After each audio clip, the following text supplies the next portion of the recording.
তো আজকে সেইরি খেজুর আর বাদাম দিয়ে। আমি প্রত্যেক দিনই খাই খেজুর আর বাদাম।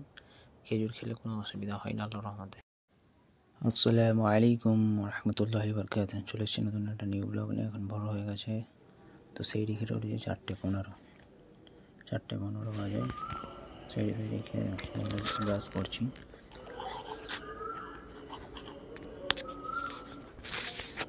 ব্রাশ করে নিয়ে সেইরির জন্য আমি খাই শুধু খেজুর, দুটো খেজুর আর বাদাম খাই। বাদাম খেয়ে আমি রোজা রাখি আর কি। খাওয়া শেষে পরে আমি শিফটে ডিউটি যাওয়া বলে বার হয়ে পড়েছি। তো রাস্তায় আছি, দুজন মিলে একসঙ্গে যাই। তার একজন গাড়ি আনবে, তার সঙ্গে যাব।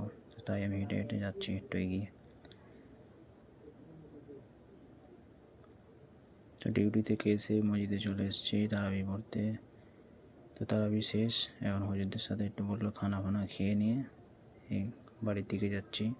তো আজকের ব্লগ এত পর্যন্তই শেষ। আসসালামু আলাইকুম, দেখা হচ্ছে নেক্সট ব্লগে। ভিডিওটা ভালো লাগলে অবশ্যই সাবস্ক্রাইব করবে। বাই, আল্লাহ হাফিজ।